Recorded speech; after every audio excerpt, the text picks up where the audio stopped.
Kavita, have you experienced hate speech in...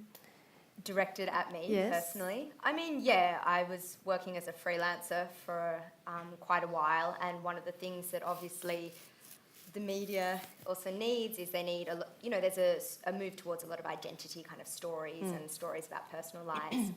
I wrote a bit around sort of Indian politics, and it was for a national publication, but it also went international. And a lot of the comments that were made, because my name has Kavita, which is Indian, and then the second side, which is English, it's very easy to sort of work out where I'm mixed. And a lot of the trolling and a lot of the commentary that came out of that started to talk about me as an individual. Not the story. You became the story. Not the story at all, which was about, at the time, the current Indian Prime Minister, which was actually just looking at how his following was going in the diaspora movement. And a lot of the comments around that became sexualised, became around, being a woman, and became a lot around kind of my mongrel background, and that I didn't have a voice or wasn't allowed to talk about these sorts of things from being someone that wasn't full-blooded, if you will. Really archaic kind of ideas. And I would like to say that in a lot of ways, I stood strong and I just kept going. But the truth is that really hurt me. And it stopped me writing about Indian politics for a while.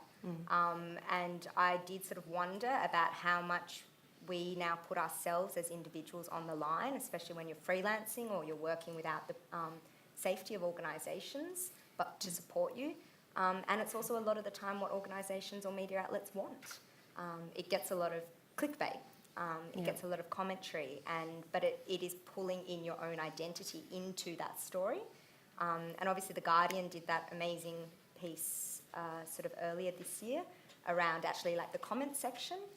On The Guardian, they found 8 out of 10 of the comments were sort of misogynistic comments directed towards women, and the other 2 out of 10 were black men. Do you think that social media are actually empowering the haters? It's such a complex question. I mean, it's got both sides, doesn't it? It's certainly, there is certainly a huge outlet now where anyone can be a champion for any cause. And obviously we're hidden behind certain things. So organisations and ideologies are seeing the power of channeling social media. I mean, you have ISIS's social media outlet, Al-Hayat, and what they do with Dabiq and Rumir and things like that. Like, they know how to push hatred, and fear is such a strong emotional and narrative drive. So it certainly allows for people to push that agenda, but obviously there is that other flip side to it where it also allows people to come out and speak directly against that. So it can be a platform for both those sorts of changes.